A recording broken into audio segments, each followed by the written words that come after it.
Morning student, welcome back to another video of history chapter 1 French Revolution. In this video we will discuss about कि how France become a constitutional monarchy.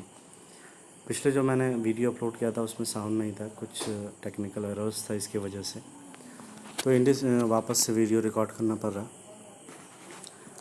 Basically आप लोग figure देख के बहुत सारी चीज़ें समझ गए होंगे जिन्होंने देखा होगा। मैं वापस से एक्सप्लेन कर देता हूँ कि how France become a constitutional monarchy. Monarchy system आपको पहले मालूम होना चाहिए। मोनार्च मतलब वहाँ जहाँ पे किंग्स का रूल हो, राजा वगैरह का राज, ठीक है, उसको हम बोलते हैं मोनार्ची, ठीक है। The national assembly completed the draft of constitution in 1791। पिछली वीडियो में आउटब्रेक ऑफ रेवोल्यूशन में हमने पढ़ा था कि किस तरह से मतलब कॉन्स्टिट्यूशन डिज़ाइन किया जा रहा था 1789 से, और 2 साल लगे ऑलमोस्ट, और 1799 में जो है वो इसकी ड्राफ्टिंग कंप्लीट हो गई। तो national assembly completed the draft of constitution in 1791। ये एक मेन ऑब्जेक्टिव है। इसका मेन ऑब्जेक्ट क्या था? ये जो कॉन्स्टिट्यूशन बनाए गए या जो ड्राफ्टिंग की गई, नेशनल असेंबली गठन किया गया, इसका मेन ऑब्जेक्ट क्या था? Its main object was to limit the power of monarch, कि जो मोनार्च है उनकी पावर को लिमिट करना है। जो किंग्स है, किंग रूल है, जिसके पास सारे पावर्स होते थे, उनको लिमिटेड करना है, ठीक है, इनका मेन मकसद था। These power, instead of being concentrated in the hand of one person, were now separated and assigned to different institutions। कि एक हाथ पे से पावर निकाल के इनको असाइन कर दिया जाए अलग अलग इंस्टीट्यूशंस को।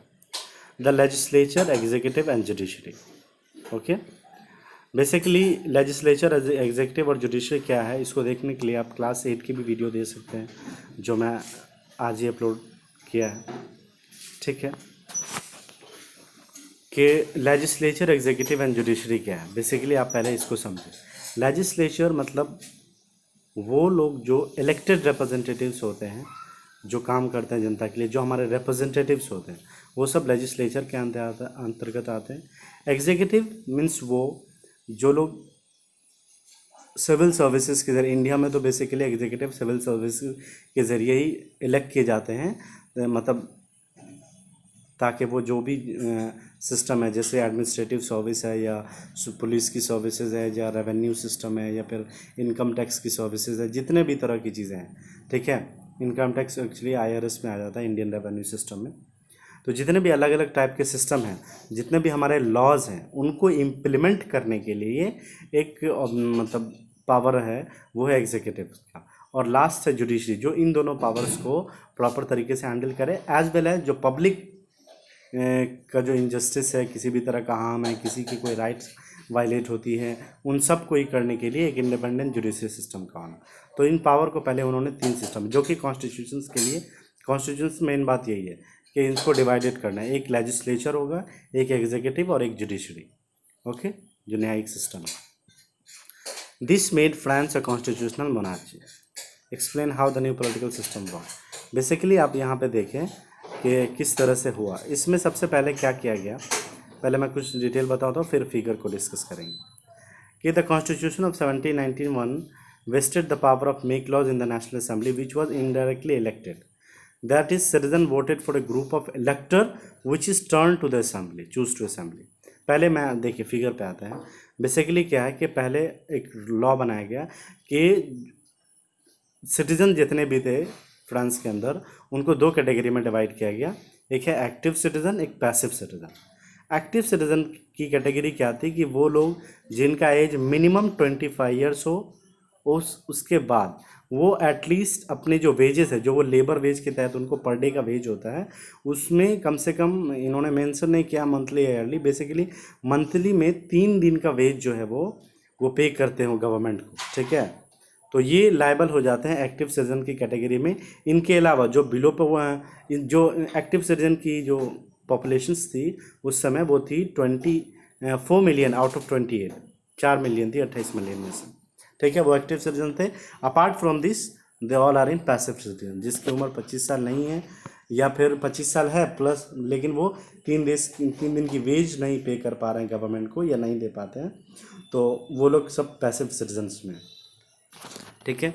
उसके बाद इसमें भी पैसिव सिटीजन में भी एक फॉर्म किया गया कि वो लोग इलेक्टर, ये लोग पहले इलेक्टर्स चुनेंगे, उनको वोट करेंगे, जिसमें जो टॉप 50,000 लोग होंगे उनमें वो सब इलेक्टर बनेंगे।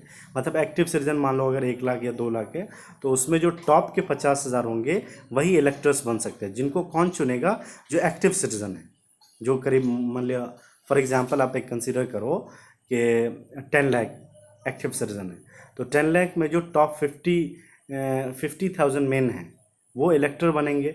इनको कौन चुनेंगे, ये जो 9,50,000 बच गए हैं एक्टिव सिटीजन, ये लोग पहले इलेक्टर्स को वोट करेंगे, ठीक है, जो कि 50,000 लोग होंगे। उनके बाद इन 50,000 में से नेशनल असेंबली के मेंबर बनेंगे, जो कि 745 मेंबर्स होता है। जैसे इंडिया में हमारे पास नेशनल असेंबली के कितने मेंबर हैं, 545 मेंबर। तो उसी तरह से वहाँ की नेशनल असेंबली में 746 सीट्स थी, 746 मेंबर बनाए जाएंगे।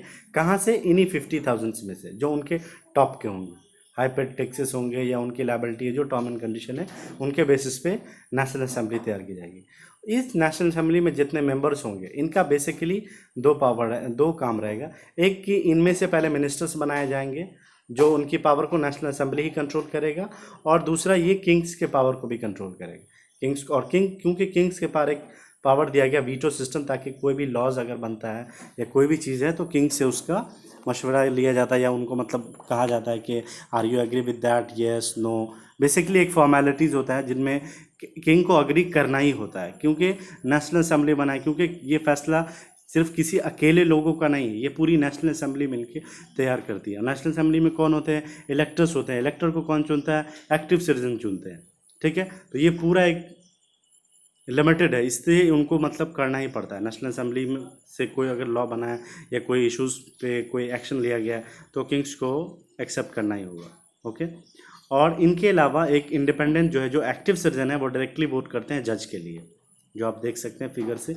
इस फिगर को आप गौर से देखें, कोई भी डाउट हो तो आप पूछें। जैसा मैंने बताया आपको, 3 तरह के पावर को सेपरेट किया गया था, जुडिशरी, एग्जीक्यूटिव एंड लेजिस्लेचर। वही डिटेल यहाँ पे उन्होंने सिंपली मेंशन किया है कि this is the citizen voted for the group of elector which is turn to the assembly, जो कि बाद में असेंबली के लिए टर्न करेंगे। Not all citizen however had the right to vote. Only men above 25 year of age who paid taxes equal to at least 3 days of labor wages were given to the status of active citizen. जिनको जो लोग कम से कम 25 साल से above हो और 3 दिन की लेबर वेज देते हो, उन्हीं को एक्टिव सिटीजन की कैटेगरी में रखा जाता है, उनको स्टेटस दिया जाता था एक्टिव सिटीजन का। As they were entitled to vote, और उनको वोट देने का अधिकार होता था। The remaining men and all women are classed as a passive citizen. To qualify an elector and then a member of assembly, a man had to belong the higher bracket of taxpayer. जितने ज़्यादा tax payer होंगे उतनी ज़्यादा उनकी electors बनने की क्षमता, यानी कि जो मैंने कहा ना आपको पहले कि टॉप 50 के जो होंगे, ये टॉप कैसे डिसाइड किया जाएगा, टैक्स के बेसिस पे कि कौन सबसे ज़्यादा टैक्स पे करता है। जो हाई टॉप 50,000 टैक्स पेयर होंगे वो लोग इलेक्टर बनेंगे, फिर उनमें जो भी हाई होंगे वो नेशनल असेंबली के मेंबर्स बनेंगे, उनको वोट किए इलेक्टर्स, फिर उसमें से नेशनल असेंबली के मेंबर्स चुनेंगे और फिर वहाँ से मिनिस्टर्स चुने जाएंगे, ठीक है। To qualify an elector and then as a member of assembly and a man had belong to the highest bracket of tax payer. उसके बाद the constitution began with the declaration of right of man and citizen. Right such as right to life, freedom of speech, freedom of opinion, equality before law were established as a natural and inalienable rights. Inalienable rights. ठीक है, that is they belonging to each human being by birth and could not be taken away. It was the duty of the state to protect each citizen's natural right. Natural right या inalienable rights क्या है, basically इसमें क्या कहते हैं कि वो right जो मतलब कि नेचुरल राइट है, जैसे जीने का, पैदा हुआ तो उनको जीने का अधिकार है, कोई इसे मार नहीं सकता है, ये सब नेचुरल राइट है, जिसके तहत उन्होंने क्या क्या की चीज़ थी, right to life, freedom of speech, माने बोलने की आज़ादी होनी चाहिए, फिर अपने ओपिनियन शेयर करने की, freedom of opinion, and equality before law, कि लॉ से पहले जो समानता का अधिकार है, जो लॉ ये जैसे हम कहते हैं ना समानता का अधिकार, इक्वलिटी, वो चीज़ें ये इस्टेब्लिश किया, जिसको उन्होंने नेचुरल या इनिएबल राइट्स बनाए। और जितने भी लोग थे, स्टेट्स की ड्यूटी थी इनकी नेचुरल राइट्स को, यानी सिटीजन के नेचुरल राइट्स को प्रोटेक्ट करने का, ठीक है। तो इस तरह से फ्रांस जो है एक कॉन्स्टिट्यूशनल मोनार्च बना, मोनार्ची सिस्टम भी रहा और कॉन्स्टिट्यूशन भी रहा, ठीक है, इस तरह की चीज़ें वो। उसके बाद आप देखें कि कुछ डिक्लेरेशंस थे right of man and citizens में, ये क्या है इसको आप वन बाय वन देख सकते हैं। ठीक है, बेसिकली आप इसको पढ़ेंगे समझ में आ जाएगा। इसका मेन एम क्या था कि every political association is presented to the natural and inalienable right of man, these are liberty, property, security and resistance to oppressions. Men are born and remain free and equal in rights. The source of all sovereignty resides in the nation. No group or individual may exercise authority that does not come from the people. Liberty consists of the power to do whatever is not injurious to others. The law has the right to forbid only actions that are injurious to society. Law is the expression of general will. All citizens have to right to participate in its formation personally or through their representative. All citizens are equal before it. No man may be accused, arrested or detained except in cases of determined by the law. जैसे हमने पढ़ा था ना सेडिटेशन act वगैरह, जिसमें क्या था कि किसी भी उसमें जो ब्रिटिश रूल ने बनाया था कि कोई भी अगर ब्रिटिश को क्रिटिसाइज़ करता है तो उनको बिना किसी एविडेंस के, बिना किसी ट्रायल के अरेस्ट कर लेते थे, जिसको सेडिटेशन एक्ट था। तो यहाँ पे किसी सेडिटेशन की ज़रूरत नहीं है, किसी को भी एक्यूज़ या अरेस्टेड या डिटेन्ड नहीं किया जा सकता है बिना किसी भी लॉस के तहत। ये सब सारी कुछ बेसिक्स डिक्लेरेशंस थी राइट ऑफ मैन के तहत। ठीक है, तो आई होप आपको समझ आया हो कि how France become a constitutional monarchy. इस फिगर को आप ध्यान से देखें और ड्रॉ करें और सेंड करें ग्रुप में। ओके, और कुछ देखिए, कुछ पॉलिटिकल सिंबल हैं जिनको आप देख सकते हैं। जैसे आप यहाँ पे देखेंगे bundle of rod of faces, one rod can be easily broken but not an entire bundle strength, ये यूनिटी का सिंबल था। उसके बाद ये जो आप देख रहे हैं द ब्रोकन चेन, ये किस चीज़ का सिंबल था? Chain were use to filter slaves, a broken chain stand for the act of becoming free, free होने का सिंबल्स था ये ब्रोकन चेन। उसके बाद ये bundle of rods in unity का साइन था। उसके बाद ये जो ट्रायंगल्स में आई का शेप से, the I with a triangle radiating right, the all seeing eyes stand for knowledge, ये हर किसी को हर चीज़ की ज्ञान होने, किसी भी तरह का कोई यानी कि कोई भी नॉलेज बैरियर नहीं होना चाहिए। The ray of the sun will drive, जैसे कि ray of the sun will drive away the cloud of ignorance, किसी भी तरह का इग्नोरेंस किसी को नहीं लेना पड़े इस भी तरह का। उसके बाद हाँ ओके, एंड एक है आपका ये sceptre, symbol of royal power, royal power का ये साइन होता था।